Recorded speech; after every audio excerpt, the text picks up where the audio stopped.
scene was set very close to the Arabian Sea at Indus Valley School of Art and Architecture, where vice chancellors, rectors, presidents, and directors of public and private higher education institutions of Karachi converged to meet Professor Dr. Mukhtar Ahmed, Chairman Higher Education Commission HEC.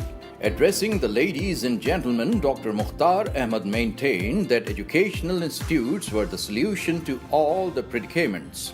Lamenting that institutes were focusing on producing good doctors and engineers and not on good human beings, Chairman HEC emphasized on dissemination of quality education. He stressed that impact of good education should reflect from the society.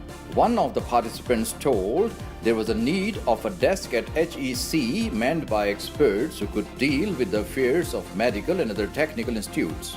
Quoting harsh wordings of communique from HEC, another participant complained that there was a disconnect between chairman and other HEC personnel. Dr. Mukhtar Ahmed responded that he had told his staff that their job was not policing but facilitation.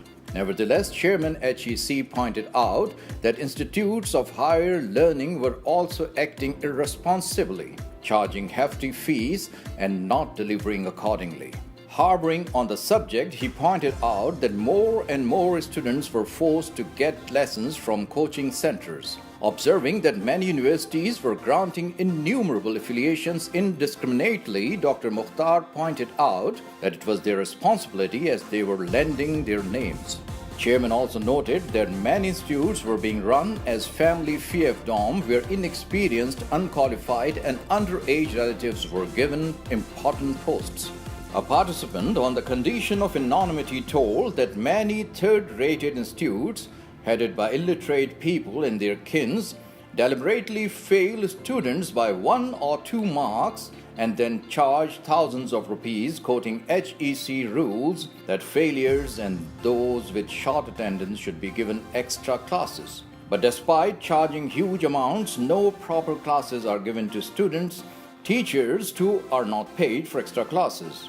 One suggestion was to make public all the grants provided by posting figures on HEC web. While talking to NewsPakistanTV, Professor Dr. Mukhtar Ahmed, Chairman Higher Education Commission, said, different initiatives were taken, different reforms were created, and today after 15 years, alhamdulillah, in Pakistan we have 188 universities. The total strength of our students in the university systems are 1.4 million basically at the moment. As far as the equity is concerned, the good news is that because in Pakistan the population is 50-50, so at the moment it is 48 to 52%. 48% female folks are now in the mainstream of higher education. This is a good sign for future of Pakistan, inshallah. And as far as the quality is concerned, we have addressed all those things, and we are now at par with the rest of the world. All our undergraduate programs are 4-year programs mainly. So alhamdulillah, with the passage of time, in 15-year time, the government supported this sector. And we can see now the good things coming for the rest of the world also and for our society. And about the future, we have already created our Vision 2025 in line with the Government Pakistan Vision. And the target is that by 2025, we are looking forward to have at least 300 universities in Pakistan. See, the point is that the youth, basically, this is the age where people want attention. If the parents are not giving attention because they are busy with their own life, their career, if society is not giving attention to our youth, if education institutions they are not giving proper attention to their youth, so what will happen? Then somebody else will reach them. So the bottom line is that we have to engage our youth. We have to show them give them the hope. We should engage them in healthy activities like sports, like debating things, like good education, like good practical opportunities. And this is the only way we can minimize those address those challenges. And I think our youth are very good and they have big potential. And whenever they were provided with enabling environment, they have delivered it. So I'm very optimistic that inshallah our institution, they have already started acting on that. And we have realized that this was our responsibility. This is our responsibility. We have to engage our youth for healthy activities with different kind of activities at the school level, at the college level, at the university level, and in society also. I don't see any big problem in Pakistan with inshallah. We used to have this culture in Pakistan that government job is good. pakki job, pakki naukri, pensionable job. But I think things are changing. Government can give so many jobs, like 40 million jobs in Pakistan and any other country. Similarly, keeping into those crises in energy sector and other sectors, I think our industry was not also developed properly by now.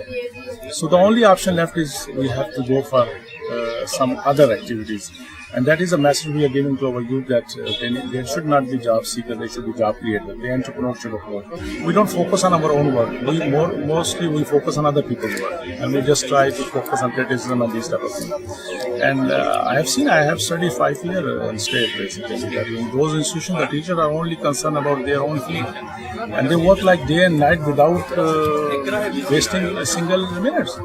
So my advice to my people is that I call them darwesh, because they are not concerned what is happening. They are concerned that how they can go for excellence in their own field. So I think this is also our teacher responsibility, that they should go for excellence in their own respective field, rather than wasting time on other people. So that was the objective, basically telling them that you become the darwesh rather than something else.